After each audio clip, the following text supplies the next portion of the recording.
India's number 1 varicose veins hospitals ఐబీసీను సంప్రదించండి. మీ నొప్పి లేని ప్రయాణాన్ని ప్రారంభించండి. నమస్తే రమగారు. నమస్తే జయ.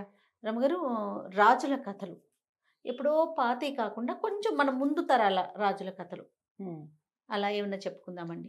పిల్లలకు కూడా కొంచెం ఇంట్రెస్టింగ్ ఉండి మరాఠీ రాజులు ఉంటాయి, చరిత్రలు ఉంటాయి కదా, మరాఠీ రాజులు, రసపుత్రులు, రాజపుత్ర గాథలు, అవును, అవన్నీ చాలా ఉన్నాయి. మొగలాయిలు అంటే మొగలాయిల కథలు కూడా ఉన్నాయి, కానీ మహారాష్ట్రియన్స్ అంటే మనకి శివాజీ, ఛత్రపతి అవునండి. సంభాజీ, తర్వాత ఏమో మహారాణా ప్రతాప్, వాళ్ళిద్దరి కథలు అవి బాగుంటాయి. అయితే ఈ హిస్టరీలో ఉన్న రకరకాల కథలని కొన్ని చందమామ కథల రూపంలో కూడా మనకు కనపడతాయి జయ. రాణా సంఘ్ వాళ్ళందరివి మరి 50లలో వాళ్ళకి తెలిసిన హిస్టరీని రాయబడిన స్టోరీస్ అన్నమాట. దేవరాజు అనే ఆయన ఒక కథ చాలా బాగుంటుంది. ఈయన జైసాల్మీరు రాజు గారి కొడుకట. ఆయన కథ ఒకసారట ఒక యోగి, ఆయన ఆరావళి పర్వతాల్లో ఒక యోగి ఒక ఆయన ఉండేవాడట. ఆయన తపస్సు చేసుకుంటుంటే ఒక 12-13 సంవత్సరాల కుర్రాడు పరిగెత్తుకుంటూ వచ్చాడట. చిన్న పొన్న దెబ్బలు ఉన్నాయి వాడి ఒంటి మీద.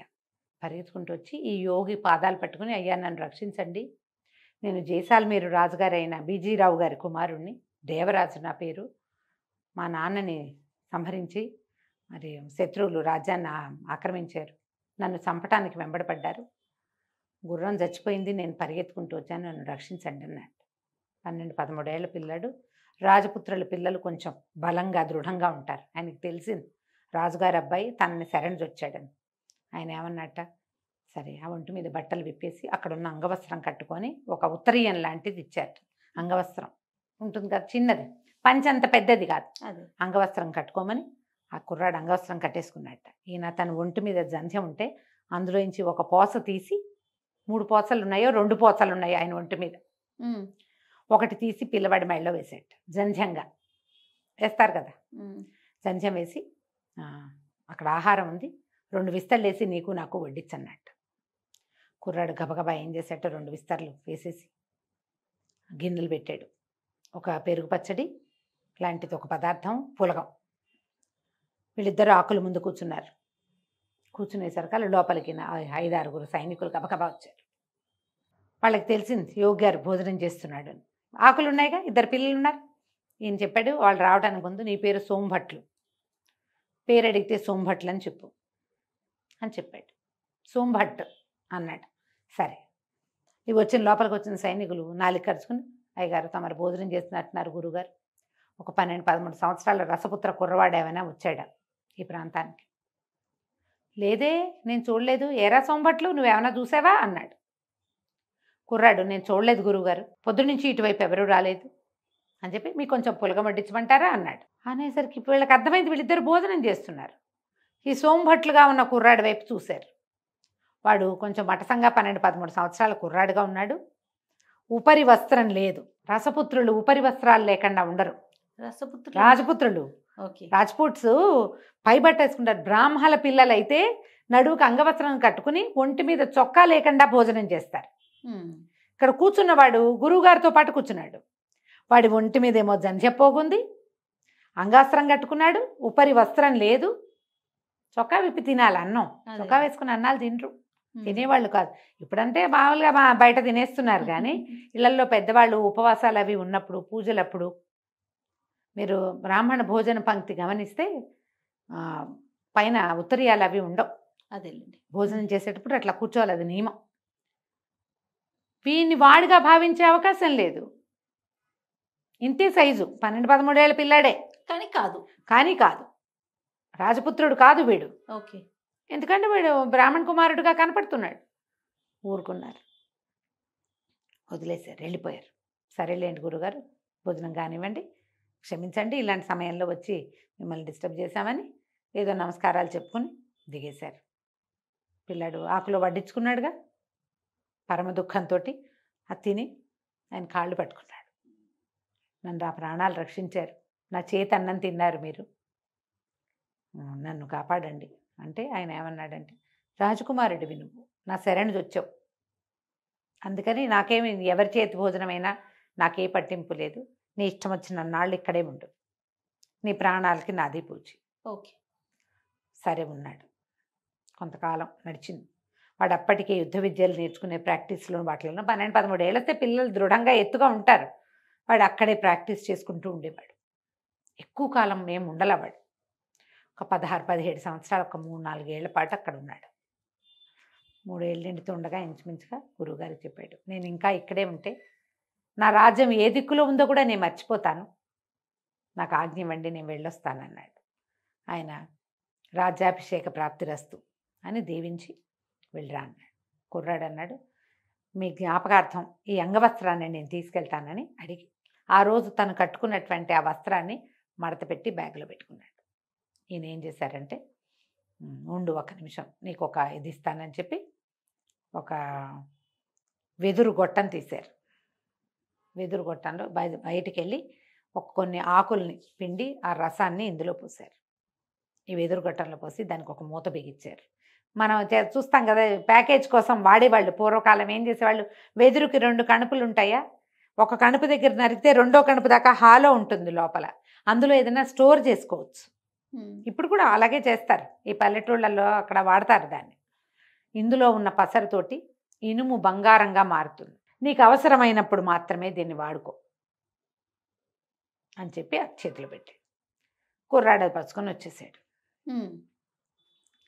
పట్టుకొచ్చేసాక ఎట్లా వెళ్ళాడు అతను, తన మేనమామ ఇంటిని వెతుక్కుంటూ వెళ్ళాడు పిల్లవాడు. అక్కడ ఇంకొక రాజ్యంలో జైసాల్మీర్కి ఎడం వైపుగా ఉన్నటువంటి ఒక చిన్న రాజ్యం మేనమామది, అక్కడికి వెళ్ళాడు. తన తల్లి అప్పటికే ఈ శత్రువుల బారి నుంచి తప్పించుకుని తన అన్నదమ్ముడి ఇంటికి చేరిపోయింది. కుర్రాడు అక్కడికి చేరలేదని వాళ్ళ శత్రువులు తెలుసుకున్నారు, కానీ అతని మీదకి యుద్ధానికి వెళ్ళే ఉద్దేశం లేదు. ఆవిడ కుమారుడి కోసం వేచి ఉండి అన్న దగ్గరే ఉంది. కొడుకుని చూసి కావలించుకుంది, నాయన వచ్చావురా అని ఉప్పు తీసి దిగదొడిచిపోసి పిల్లాడిని లోపల తీసుకెళ్ళింది. ఆహారం పెట్టింది. ఇన్ని రోజులు అడవిలో గురువుగారి దగ్గర ఏదో వాడే వండుకుంటూ తింటూ ఉన్నాడు. బలవర్తక ఆహారం పెట్టారు. అయితే ఇతను అడిగాడు, మామయ్య నాకు ఏదైనా కొంత స్థలం ఇవ్వు, నేను ఏదైనా చిన్న కోట కట్టుకుంటాను, నాది నేను నా రాజ్యాన్ని సంపాదించుకోవడానికి ప్రయత్నం చేస్తానన్నాడు. వాళ్ళ మేనమామ విసుక్కున్నాడు. భీమరాజు ఆయన పేరు.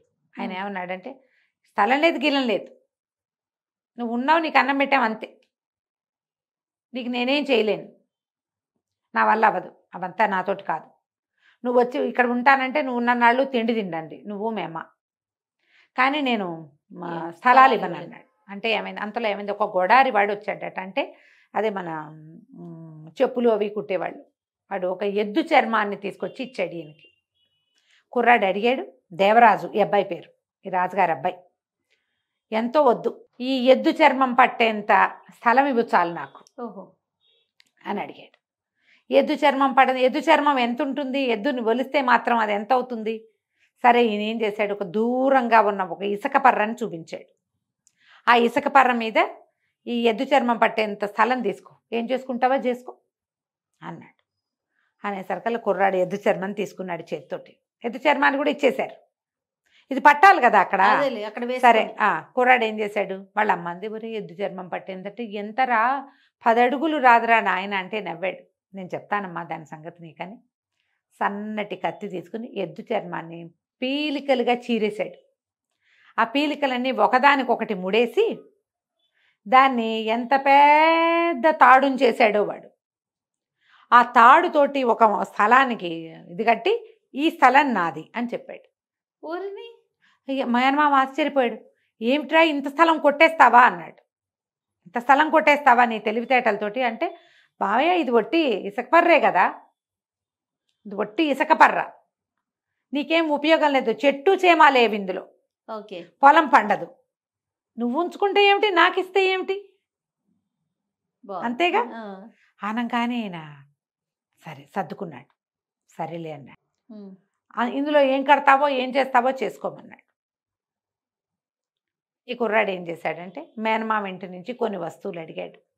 కన్స్ట్రక్షన్కి ఓ పలుగు పార అవి కావాలంటే, అలాగేనని పలుగు పార అవన్నీ స్త్రీధనంగా మీ అమ్మకి ఇస్తున్నాను అన్నాడు ఆయన.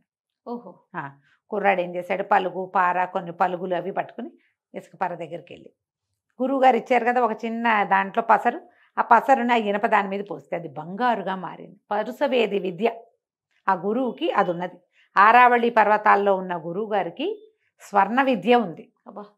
ఆయన ఈ రాజపుత్రపు కుర్రవాడు తన దగ్గర 4 సంవత్సరాలు తలదాచుకున్న వాడికి తన విద్యలో ఒక అవకాశాన్ని ఇచ్చాడు.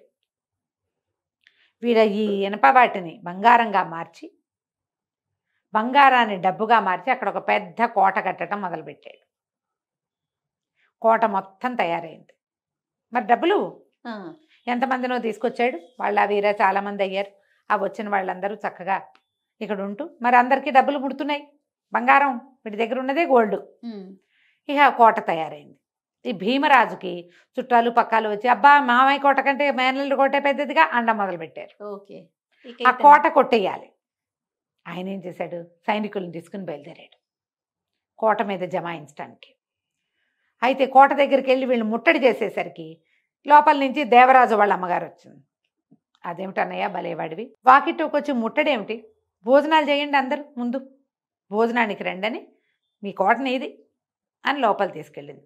కుర్రాడు అన్నాడు, దేవరాజు మావయ్య నీ స్థలంలో కట్టాను, నా డబ్బు అయితే నీ డబ్బు కదా, నీ స్థలం నాదైంది, నా డబ్బు నీ డబ్బులు కావు, ఓహో. నీదే డబ్బు, శుభ్రంగా భోజనం చేయండి అని అందరికీ భోజనాలు, షడ్రసోపేతమైన అద్భుతమైన భోజనం పెట్టాడు. యుద్ధం కోసం వస్తే వచ్చిన సైనికులందరికీ భోజనం పెట్టారు. అందరూ భోజనాలు అయిపోయాక ఎవరి పై వస్త్రాలు వాళ్ళు భుజాల మీద వేసుకునే ఉంటాయి, అవి తీసుకోవడానికి వస్తే అందరికీ కొత్త బట్టలు పెట్టున్నాయి. అక్కడ ఆ బట్టలు తీయబోతుంటే వస్త్రం ఎంత బరువు ఉంటుంది, అన్ని బరువుగా ఉన్నాయి. ఏమిటి బరువుగా ఉన్నాయి అంటే ప్రతి వస్త్రానికి చెంగున 100 నాణేలు, బంగారు నాణేలు మూటగట్టున్నాయి. అబ్బా, అబ్బా. వాళ్ళు ఆశ్చర్యపోయారు, ఇదేమిటి ఇంత డబ్బు ఇస్తారంటే, మీకే రేపు మనం జైసాల్మీర్ మీద యుద్ధానికి వెళ్ళబోతున్నాం, దానికి మీకు జీతం ఇచ్చానన్నాడు. వీళ్ళు తెల్లబోయారు, మాకు 10 నాణేలే మా జీతం, నువ్వు 100 నాణేలు ఇచ్చావు, ఇవాళ నుంచి మీ జీతం పెరిగింది, మీరు భీమరాజు దగ్గర సైనికులు కాదు, జైసాల్మీర్ మీదకి యుద్ధానికి వెళ్ళబోయే సైనికులు, మీకు జీతం దానికి తగినట్టు ఉండదు, జైసాల్మీర్ మన వశమైతే కోట్లు ఉన్నాయి మనకు అక్కడ అన్నాడు. మొత్తం సైనికులంతా దేవరాజు అయిపోయారు. ఎప్పుడైతే సైనికులు మేము యుద్ధం చేయము నీతోటి, మేము దేవరాజు దగ్గర ఉంటాం అనగానే భీమరాజా అందరినీ పొట్లాడాడు, దుర్మార్గులారా ఇంత పని చేస్తారా, నన్ను మోసం చేస్తారా అంటే సైనికులు తిరుగుబాటు చేసేశారు అతని మీద. మోసం నీదా మాదే, నువ్వు ఎద్దు చర్మానికి సరిపడా ఇదని ఒక ఇసుక పర్రనిచ్చావు బాలుడికి, 18 సంవత్సరాల కుర్రవాడికి నువ్వు ఇచ్చింది ఒట్టి స్థలం, నువ్వు ₹1 ఇవ్వల. మీ ఇంట్లో ఉన్న నాళ్లే పెట్టావు అన్నం. ఆ తర్వాత కష్టపడి కుర్రాడు దగ్గరుండి తల్లి కొడుకు కోటను కట్టించారు. అతని కోటను జయించడానికి బయలుదేరింది నీది మోసమా మాదే మోసం? మేము సైనికులం, ఎక్కడైనా సరే ఒళ్ళమ్ముకునే వాళ్ళమే, నీకమ్మే బదులు వాడికమ్మతావు, కానీ నువ్వు చేసిన పని ఏమిటి అనగానే ఇంకేం చేస్తాడు, తిరుగుబాటు. నోరు మూసుకుని ఆయన ఇంటికి వెళ్ళిపోయాడు. దేవరాజు మొత్తం ఆ ఊళ్ళో ఉన్న ప్రతి సైనికుడిని కొన్నాడు. అందరూ కలిసి జైసాల్మీర్ మీద యుద్ధానికి వెళ్ళారు. మరి ₹10 జీతం నుంచి ₹100 జీతానికి పెంచిన వాడి పట్ల ఎలాంటి కృతజ్ఞత ఉంటుంది? ప్రతివాడు తన కొడుకుని, చుట్టాన్ని, బావమరిదిని అందరినీ సైన్యంలోకి దింపారు. ఈ ఊరంతా వెళ్ళి జైసాల్మీర్ మీద పడింది.